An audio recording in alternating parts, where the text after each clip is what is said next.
예, 우리 옆에 분하고 인사를 좀 나누면 좋겠어요. 그런데 말은 하지 마시고 눈인사만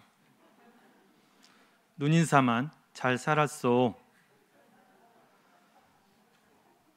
별일 없지라우. 예, 정말 요즘 그 말이 어쩜 이렇게 절실한지 모르겠어요. 별일 없죠? 전화하면 별일 없죠? 예, 한 주간 굉장히 막 마음이 불안하고요. 예, 예배를 안 드리니까 너무 마음이 불안한 거예요. 예, 그리고 왜 이렇게 한 주간이 긴지 모르겠어요. 까마득했습니다. 제가 일주일이 이렇게 길다고 느껴진 적이 정말 없었는데 굉장히 길게 느껴졌습니다. 어떤 장로님 오늘 오셔서 인사하시는데 목사님 얼굴 잊어먹었어 그러시더라고요. 대체 그 말이 맞겠다. 여러분, 내 힘들다는 말을 거꾸로 하면 어떻게 되죠? 반대로 하면 내 힘들다, 이 경상도 말인데 내 힘들다 그 말을 거꾸로 하면 다들 힘내가 되죠. 다들 힘내. 여러분 힘드시겠지만 다시 한번 힘을 내시길 바랍니다. 우리 힘을 내십시다. 이번 주부터는 예배를 멈추지 않고 이제 온라인 예배로 이렇게 하겠습니다.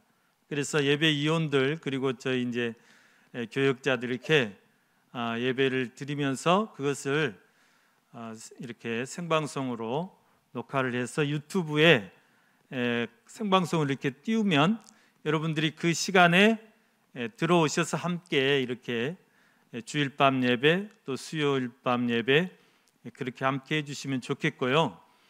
새벽 예배도 이제 차량 운행이 무서워서 지금 쉬고 있는 거거든요. 그래서 이제 뭐 걸어서 오실 수 있는 분들은 교회가 이제 매주 이렇게 소독을 합니다. 교회는 깨끗하고 안전하기 때문에 대신에 이제 거리만 좀 이렇게 일정하게 두시고 또 새벽에도 문을 열어놓을 테니까 개인적으로 이렇게 기도하고 가시면 좋겠습니다. 그래서 이번 주부터 더 힘을 내서 우리가 더 기도하시고 또 더 힘있게 또 나갔으면 좋겠습니다. 여러분, 우리를 두렵게 하는 것들이 많습니다. 오늘 말씀의 제목이 베드로의 두려움, 그렇게 제목을 잡았는데 오늘 두려움에 대해서 조금 이야기를 하려고 그럽니다.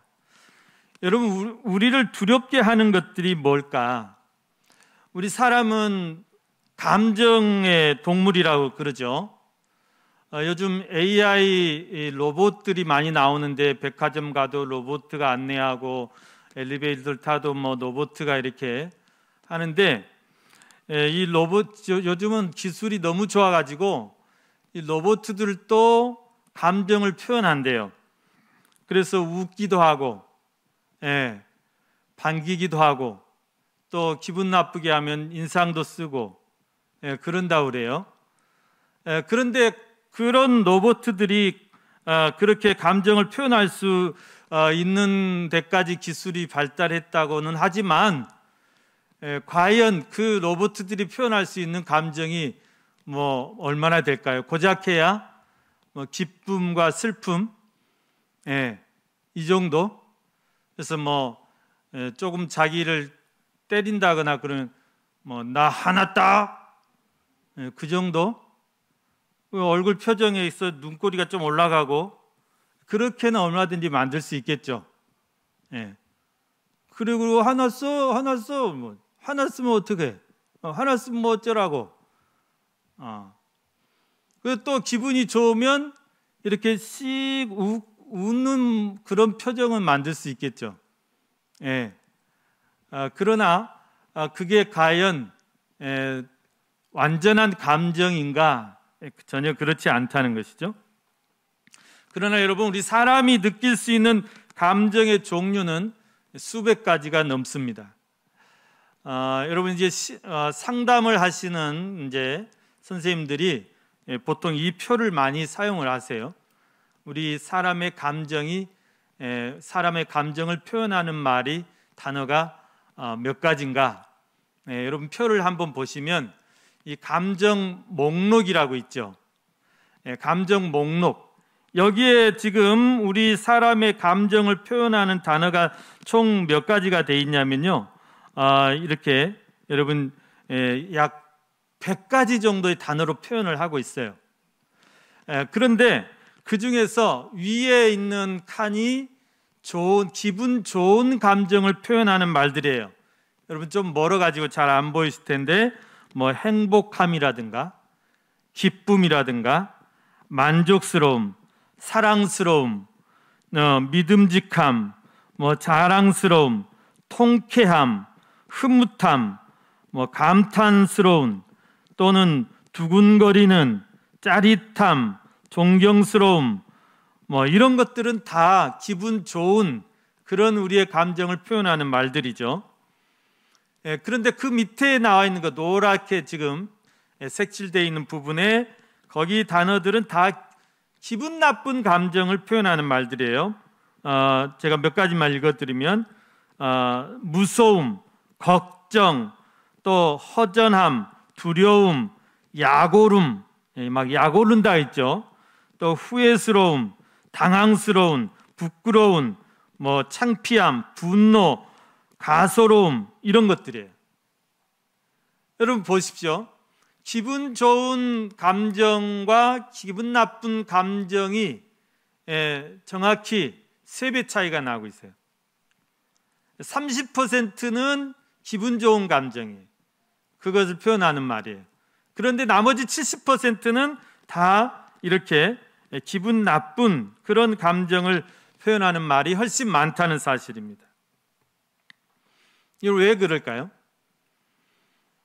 우리가 이제 다른 데서 원인을 찾기 모르고 교회에 왔으니까 성경에서 원인을 찾으면 죄에 빠진 우리 사람, 죄에 빠진 인간에게는 항상 두려움이 항상 존재하고 있어요.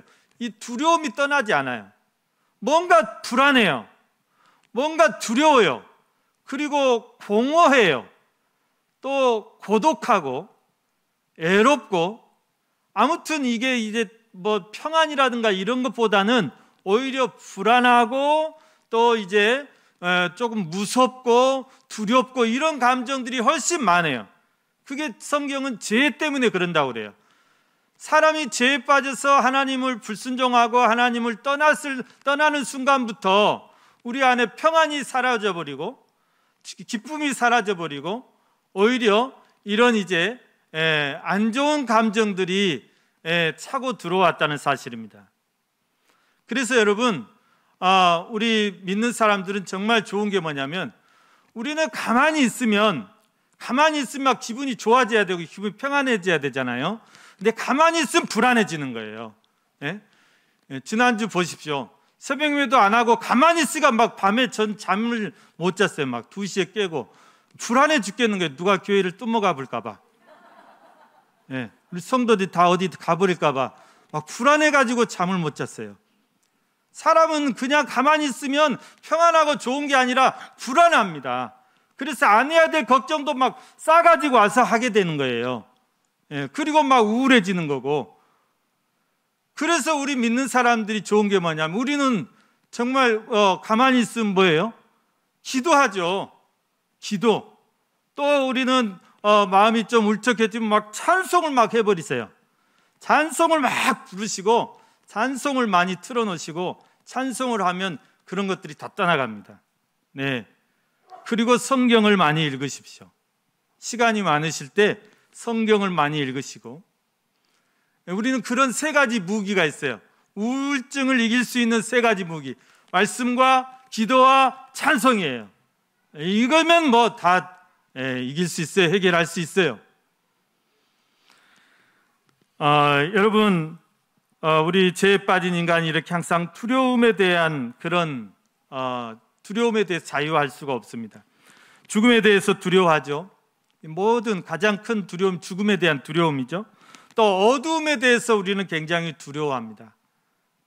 캄캄한 밤에 대해서 두려워하고 또 여러분 오늘 여기 성경에도 나오는데 귀신에 대해서 또 두려워해요. 귀신에 대해서. 그런데 이 세 가지를 우리는 다 이긴 사람들이에요. 다 이 세 가지에 대한 다 해답을 갖고 있는 사람이에요. 여러분, 우리가 죽음을 두려워할 필요가 없는 것이, 죽음이라는 것은 사람은 누구나 다 한 번 죽게 돼 있죠. 한 번 죽는 것은 정하신 이치라했기 때문에 그래서 한 번 다 죽게 돼요.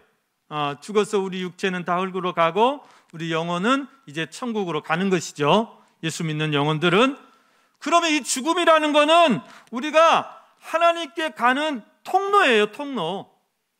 이 죽음을 거치지 않고는 하나님께 갈 수 없어요. 네. 이 죽음이라는 것을 그렇게 생각하면, 그리고 이제 예수님이 우리에게 보여주신 이렇게 모범이 있잖아요. 죽음을 두려워할 필요가 없다는. 죽음도 이기시고 우리가 죽어도 다시 살아날 수 있다는 희망을 주시고 소망을 주셨기 때문에 우리 믿는 사람들은 죽음에 대해서 두려워할 필요가 없다는 것입니다. 여러분, 죽음에 대해서 두려워하지 마시기 바랍니다. 죽음은 내가 하나님께로 가는, 이 세상의 모든 육신의 장막을 다 이제 뒤로 하고 이 세상의 일을 다 이제 내려놓고 하나님께 편히 안식하러 가는 그 통로이다, 그 문이다, 그 말입니다. 네. 어둠에 대해서 우리가 두려워할 필요가 없습니다. 우리는 빛이기 때문에 빛의 자녀이고, 예수님도 한밤중에 기도하러 가시고 그러셨어요. 우리는 한밤중에 산에 기도하러 가려면 막 무섭죠. 무서워할 필요가 없어요. 우리는 빛의 자녀들이기 때문에 어둠이 우리를 어찌하지 못해요. 빛이 어둠을 이기지 어둠이 빛을 이기지 못합니다. 어둠을 두려워하지 마시고, 귀신에 대한 두려움 이거 전혀 가질 필요가 없어요. 왜 그렇습니까? 우리는 귀신들은 다 악한 영들인데 이 악한 영보다 더 강한 성령, 하나님의 영을 우리는 충만히 받은 사람들이기 때문에, 성령으로 다 거듭난 새로운 사람들이기 때문에 이제 더 이상 구습에 얽매일 필요 없어요. 미신에 얽매여 살 필요 없어요. 막 점쟁이 말에 그냥 꼬박 죽어 살 필요가 없다, 그 말이에요. 며칠 날 이사 안 하면 큰일 나! 그런 말 들을 필요가 없다, 그 말이에요. 기 빠진 날이면 어쩌고 기 안 빠진 날이면 어째요? 그런 말에 잡혀 살 필요가 없다. 귀신에 대해서 여러분 두려워하지 마시기 바랍니다. 나사렛 예수 그리스도 이름으로 귀신은 떠나가고 물러가는 것이죠. 그러면 여러분, 우리가 무엇을 두려워해야 될 것인가? 사람들에게는 두려움이 있어요. 어린아이들은 뭐가 두렵습니까? 밤에 심부름 시키면 어린아이들은 막 무서워 떨어요. 화장실도 못 가요. 지 방에도 혼자 못 가요. 어린아이들이기 때문에 그렇죠. 혼자 있는 것이 두렵습니다. 투병 중에 계신 분들은 보이지 않는 이 병마, 이게 보여야 해보겠는데 이게 보이지 않기 때문에 그 병마와의 싸움이 두려운 것이죠. 여러분, 코로나가 두려운 것이 무엇입니까? 보이지 않기 때문에 그래요. 이놈들이 아주 우리를 갖고 노는 것 같아요. 조금 백신 나와가지고 백신 맞으면 이제 곧 다 이래 자유롭게 될 것 같다가도 또 더 이상한 게 나오고 더 막 또 변이가 나오고 우리를 갖고 노는 것 같아요. 보이지 않기 때문에 손을 쓸 수가 없는 것입니다. 전쟁터의 일선에 있는 군인들에게는 전쟁에 대한 두려움, 적군에 대한 두려움이 늘 끝떠나질 않습니다. 언제 어느 때에 적군이 쳐들어올지, 어떻게 저들이 우리를 괴롭힐지 항상 두려운 것이죠. 여러분, 명랑해전에 이 애군들이 막 밀고 들어옵니다. 우리 조선 수군들이 막 두려움에 떨었어요. 두려움에. 그때 이순신 장군이 정말 남기신 유명한 말씀이 있습니다. 살고자 하는 자는 반드시 죽을 것이다. 그러나 죽고자 하는 자는 살 것이다. 생즉 필사, 사즉 필생이라는 이런 아주 유명한 말씀을 남기셨는데요. 우리가 두려움이 없어야 됩니다. 초대교회 성도들은 굉장히 무서운 그런 환난과 핍박에 두려워했습니다. 여러분, 우리가 생각할 수 없는 그런 환난, 그런 핍박이 초대교회 성도들을 괴롭혔습니다. 여러분, 히브리서 11장 36절부터 38절 말씀에 보면 우리가 그때 상황을 알 수는 없지만 성경은 그때 상황을 이렇게 기록하고 있어요. 여러분, 우리가 다 같이 한번 읽어보겠습니다. 히브리서 11장 36절부터 38절 말씀 시작. 또 어떤 이들은 조롱과 채찍질 뿐 아니라 결박과 옥에 갇히는 시련도 받았으며 돌로 치는 것과 톱으로 켜는 것과 시험과 칼로 죽임을 당하고 양과 염소의 가죽을 입고 유리하여 궁핍과 환난과 학대를 받았으니 이런 사람은 세상이 감당하지 못하느니라. 그들이 광야와 산과 동굴과 토굴에 유리하였느니라. 네, 이게 사실입니다. 여러분, 우리가 보지 않아서 믿을 수 없다고 말씀하면 안 되고, 실제로 그 교회가 처음 시작됐을 때 그때 신앙생활 했던 분들은 이런 엄청난 환난을 당하면서 신앙생활 하셨습니다. 여러분, 뭐 조롱받는 것, 뭐 채찍에 맞는 것, 그냥 옥에 갇히는 것, 이거는 아무것도 아니에요. 이거는 아무것도 아니에요. 정말 돌에 맞아 죽기도 하고요, 톱으로 켜서 죽기도 하고요, 칼에 죽기도 하고요, 양과 염소의 가죽을 입고 유리했다. 여러분, 이거는 이 그리스도인들에게 양가죽을 뒤집어 씌웁니다. 또 염소 가죽을 이렇게 염소를 잡아서 가죽을 벗겨서 그것을 그리스도인들에게 뒤집어 씌워서 그리고 광야로 이렇게 내보내요. 들로 내보내요. 쫓아버려요. 그러면 이런 사나운 짐승들이 그 양의 피 냄새를 맡고 그 가죽 냄새를 맡고 와서 그 그리스도인들을 이제 물어뜯어 죽이는 것입니다. 그런 아주 참혹한 그런 환난과 또 핍박을 당했습니다. 얼마나 두려웠겠습니까? 그런 두려움들을 그들은 찬송하면서 또 그들은 같이 믿음의 공동체로서 그렇게 믿음으로 이겨나갔던 것을 오늘 기독교사는 우리에게 말씀해 주고 있습니다. 여러분, 오늘 여러분에게 있어서 두려움이 무엇입니까? 여러분, 우리에게 어떤 두려움이 있습니까? 지금 이 시간 여러분 무슨 근심이 있으십니까? 어떤 염려가 있으십니까? 어떤 걱정이 있으십니까? 오늘 우리 말씀처럼 베드로 사도는 이렇게 환난을 당하는 그 초대 성도들에게 그렇게 말씀하고 있습니다. 여러분, 베드로전서 5장 7절 말씀 우리가 크게 한번 읽어보겠습니다. 시작. 너희 염려를 다 주께 맡기라. 이는 그가 너희를 돌보심이라. 너희 염려를 다 주께 맡겨버리라. 이는 그가 너희를 돌보심이라 그랬습니다. 또 요한복음 14장 1절 말씀에서 주님은 또 이렇게 말씀하십니다. 요한복음 14장 1절 시작. 너희는 마음에 근심하지 말라. 하나님을 믿으니 또 나를 믿으라. 아멘. 너희는 마음에 근심하지 말라. 하나님을 믿으니 또 나를 믿으라. 여러분, 오늘 우리에게 있는 이 염려와 이런 근심과 이런 걱정, 불안, 이런 두려움은 초대교회 성도들에 비하면 아무것도 아니라는 것입니다. 그런데 우리는 이런 염려 속에서 이런 근심과 걱정을 그냥 붙들고 사는 거예요. 여러분, 이런 모든 염려, 근심을 다 주께 맡겨버리시기를 바랍니다. 우리가 정말 주님을 믿는다면, 정말 주님이 하나님이신 것을 믿는다면, 정말 하나님이 살아계시고 지금도 우리 가운데 역사하고 계시는 분이신 것을 믿는다면 여러분, 염려하지 마시길 바랍니다. 우리의 근심을 다 맡겨보시고 주가 돌보시리라. 아멘. 주가 돌보시리라. 주님이 우리와 함께 계실 줄로 믿습니다. 여러분, 오늘 본문 말씀 보면 베드로 같은 그런 믿음의 사람도 두려움에 떨었던 것을 볼 수 있습니다.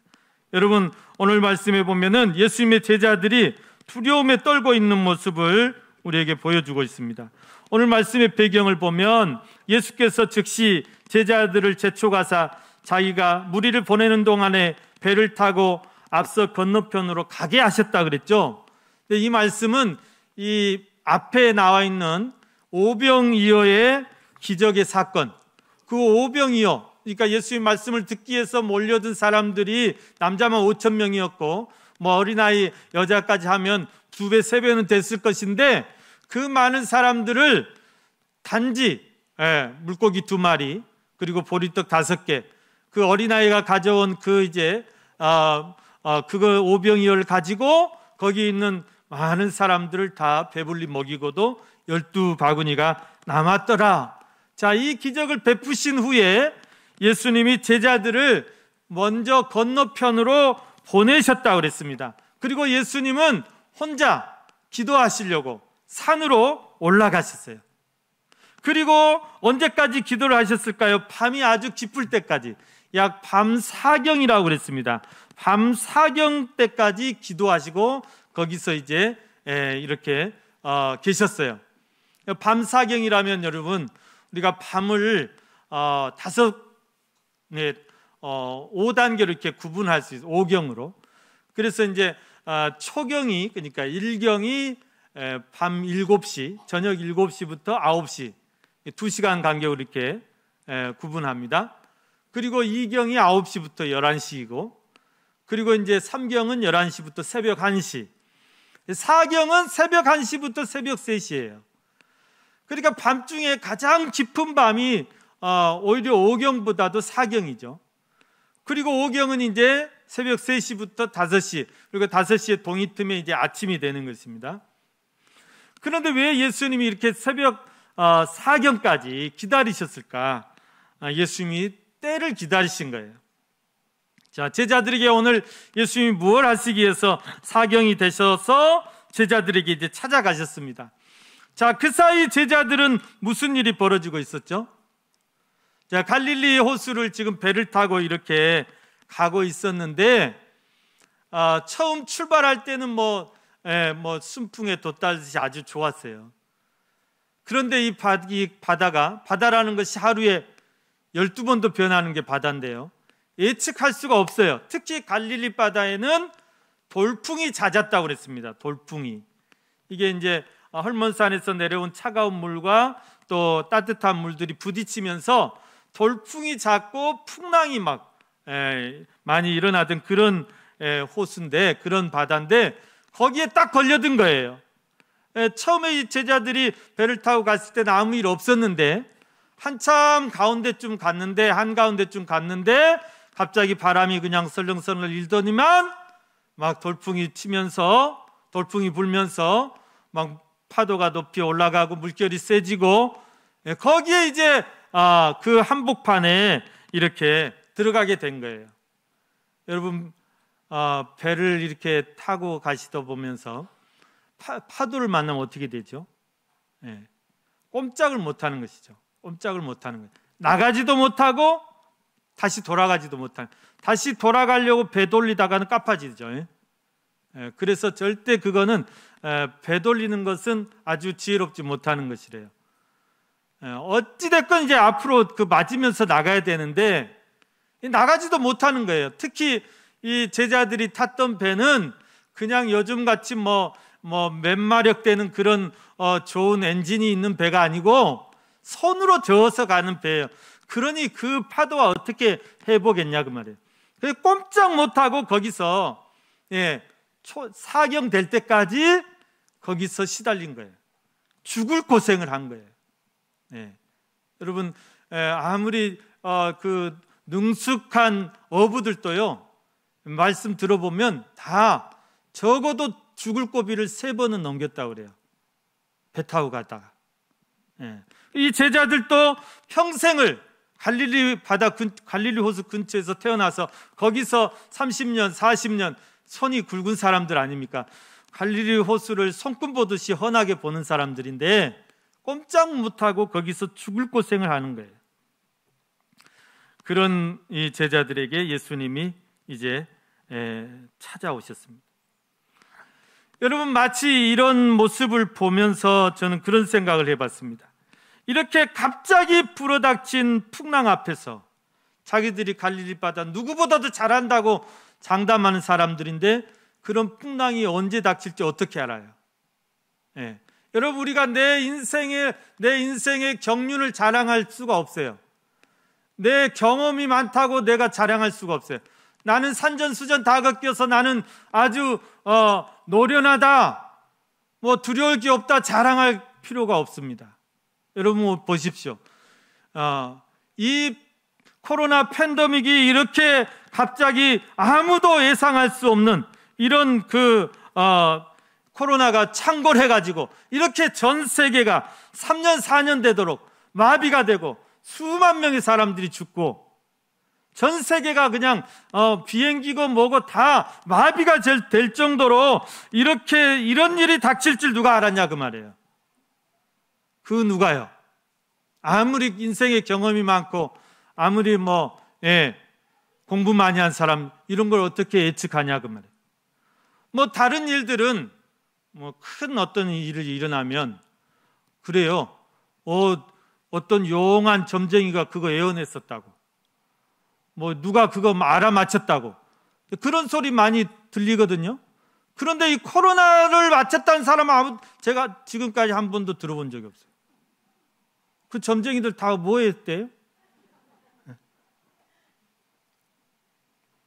여러분, 우리 인생에 정말 자신할 수 있는 게 없어요. 아무것도 없어요. 예측할 수 없는 것이 우리 인생 아닙니까? 아무도 예측하지 못한 이 코로나라는 광풍에 지금 전 세계가 갇혀가지고 이러지도 못하고 앞으로 나가지도 못해요. 뒤로 돌아갈 수도 없어요. 저러지도 못하고 이렇게 고생을 하고 있는 것이 마치 지금 이 갈릴리 바다에서 이 강풍을 만난 제자들의 모습과 같다. 여러분, 그런 제자들을 오늘 주님이 찾아오십니다. 주님이 찾아오셨어요. 여러분, 이렇게 우리가 지금 힘든 시간을 보내고 있지만 이 과정 중에서도 주님이 함께 하시는 것을 믿으시길 바랍니다. 또 이 힘든 순간에도 하나님께서 우리에게 은혜 주시고 또 우리에게 더 큰 힘 주시고 믿음을 주시는 줄로 믿습니다. 우리를 돌아보게 하시고 우리를 다시 한번 우리의 믿음을 돌아보게 하시고 하나님이 때에 따라서 은혜를 주실 줄로 믿습니다. 여러분, 너무 두려워하지 마십시오. 너무 두려워하지 마십시오.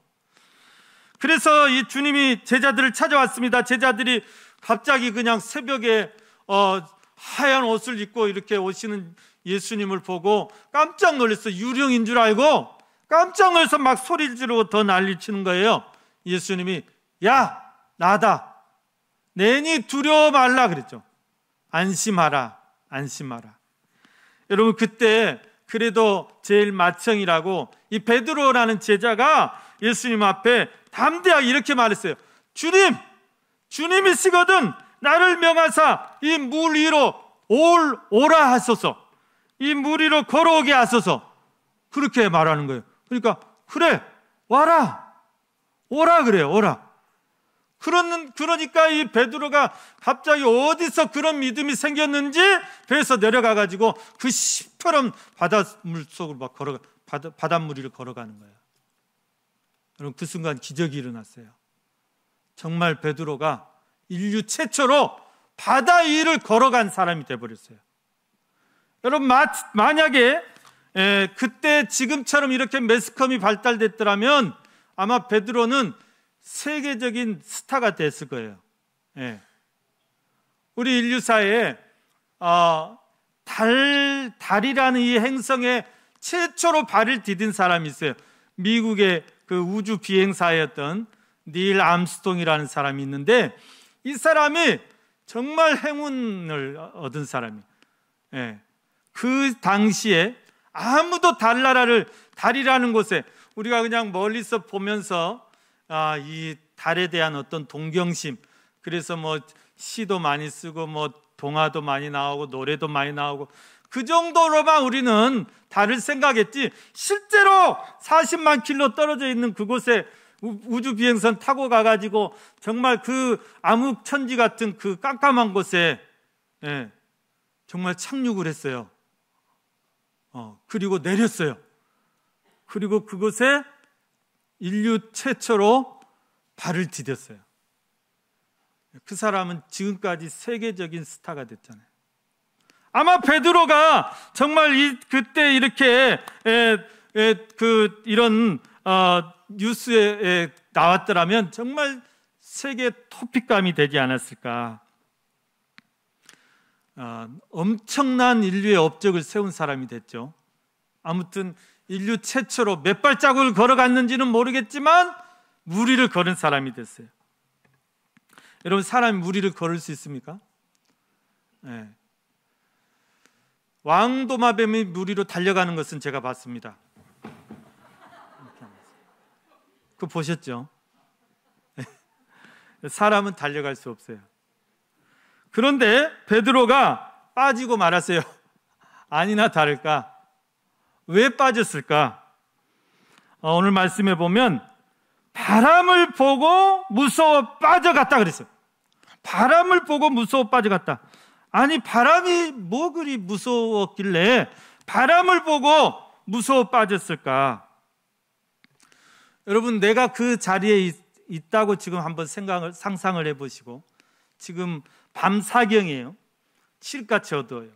그리고 막 돌풍이 불고, 그리고 막 풍랑은 엄청 거세요.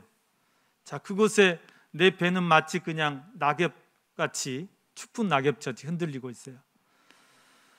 그런 상황에서, 자, 처음에 주님을 보고 나갈 때는 그냥 자기도 모르는 막 믿음이 생겨가지고, 어디서 그런 믿음이 났는지 몇 건 딛고 갔다 그 말이에요. 그런데 휙! 바람 소리를 보고는 듣고는 싹 고개를 돌리는 순간 막 파도가 자기를 삼키려고 하고, 그런 모습을 보면서 빠져간 거예요. 두려움이 사로잡힌 거예요. 여러분, 영적인 원리가 있습니다. 우리 안에 믿음이 빠져나가면 뭐가 들어오는 거예요? 두려움이 들어오게 돼 있어요. 내 안에 성령의 소욕이 충만해 있지 않으면, 그러면 처음에 믿었던 그 믿음이 유지되면 좋은데, 유지되는 게 아니라 내 믿음이 떨어지는 순간 세상 것이 쏙 들어오는 거예요.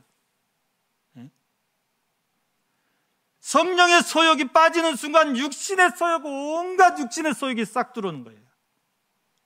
세상 것들이 꽉 차들은 거예요. 여러분, 절대 우리 믿음의 원리는 도 아니면 모입니다. 중간이 없어요. 내가 하나님의 사람으로 살아가느냐, 그렇지 않으면 죄의 노예가 돼서 살아가느냐, 이거지. 점점 빼고 나는 막 중립이다, 이런 거 없다고요. 우리가 성령에 사로잡혀 살지 않으면 마귀가 우리를 가만두지 않습니다. 이 세상의 악한 것들이, 악한 영들이 우리를 가만두지 않아요. 여러분, 우리가 믿음으로 살지 못하면 정말 미쳐버리지 않겠습니까? 이런 세상에서. 그래서 늘 충만해야 돼요. 항상 기도해야 돼요. 늘 깨어 있어야 된다, 그런 말씀입니다. 베드로가 주님을 바라봤을 때는 그에게 담대한 믿음이 생겼습니다. 정말 무리라도 걸을 것 같은 그런 믿음이 생겼습니다. 그러나 주님을 바라보지 못하고 순간 한눈을 팔고 순간 세상을 바라보고 순간 뒤를 돌아봤을 때 그가 빠져들고 말았어요. 두려움에 잡히게 돼요. 여러분, 우리 절대 이 코로나 팬데믹 상황만 여러분 바라보지 마시길 바랍니다. 사람들의 말만 듣지 말아요.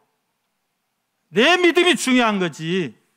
내가 정말 이 상황 속에서도 나를 돌아보고 내 믿음을 다시 한번 추스리고 주님을 향해서 정말 믿음으로 살겠다고 결단하는 게 중요하지, 자꾸 세상이 어떻다, 사람들이 하는 소리, 이런 거에만 막 귀 기울이고 그런 데만 눈을 돌리면 그런 두려움만 들어오는 거예요. 그런 두려움이 들어와서 내 믿음은 밀어내고 나는 빠져들어가는 거예요.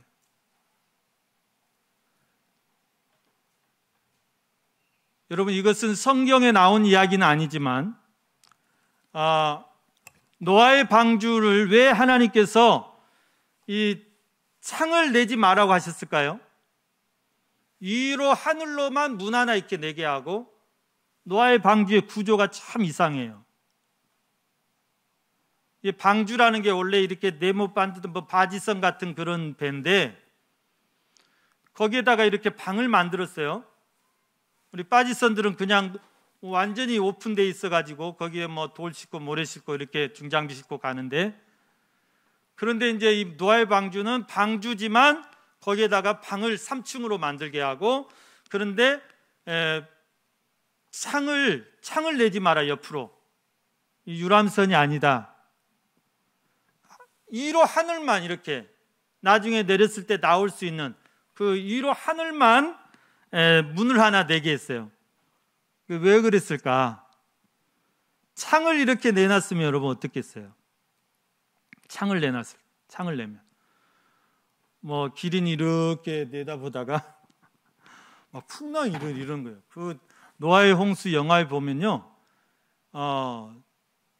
이 풍랑은 그냥 일반적인 풍랑이 아니에요. 뭐든지 다 집어삼키는 쓰나미예요. 자, 그런 것들이 막 휘몰아치고 자기 동료들 죽은 시체들 둥둥 떠다니고, 자, 그런 모습을 봤을 때 이게 얘들이 어떻겠어요? 안에서 뛰고 난리가 나겠죠. 소리 지르고. 그래서 아예 차단시킨 거예요. 세상 바라보지 마라. 하늘만 바라보라. 여러분, 우리가 이 팬데믹 상황에서 자꾸 세상 보면 그런 두려움만 들어와요. 바라보지 마시기 바랍니다. 우리 믿음이라는 것은 우리가 쟁기를 손에 잡았으면 앞만 보고 가야지, 자꾸 뒤돌아보면 삐뚤빼뚤 다 틀려지는 것입니다. 사랑하는 우리 성도 여러분, 우리가 진정 두려워해야 될 것이 무엇일까요? 그것은 코로나도 아니고 우리의 환경도 아닙니다. 우리가 진정 두려워해야 될 것은 내 믿음이 작아지는 거예요.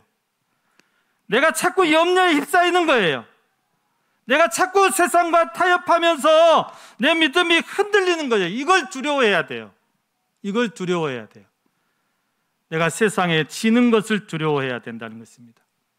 내가 자꾸 내 믿음이 타협하는 믿음이 돼가는 것을 염려해야 된다는 것입니다.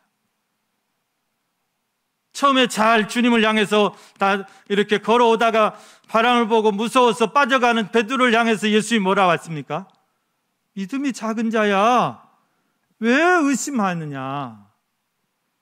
믿음이 작은 자란 말은 믿음이 없는 자라, 그 말이에요. 이 믿음 없는 자야, 왜 의심하느냐? 여러분, 우리가 정말 염려해야 될 것은 이 세상의 풍랑과 이 파도가 아니고 내 믿음이 없는 거예요. 내 믿음이 작아지는 거예요. 내가 정말 믿다가, 정말 성령 충만하다가 다시 세상으로 돌아가는 거예요. 너희가 성령으로 시작했다가 육체로 마치려느냐? 사도 바울이 그렇게 탄식했던 것처럼 그것을 우리가 염려해야 되는 것입니다.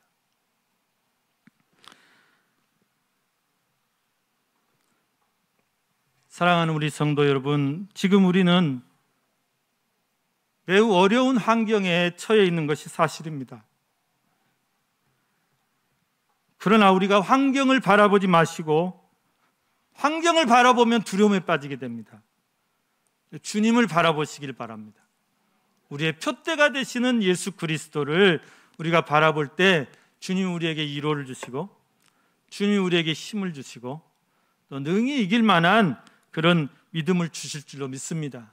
초대교회 그 환난 핍박 앞에 성도들이 어떻게 그 시험을 이겼을까요? 하나님이 힘주시지 않으면 이길 수 없어요. 정말 성령이 강권적으로 붙들어 주시지 않으면 순교하고 싶어도 순교할 수 없습니다.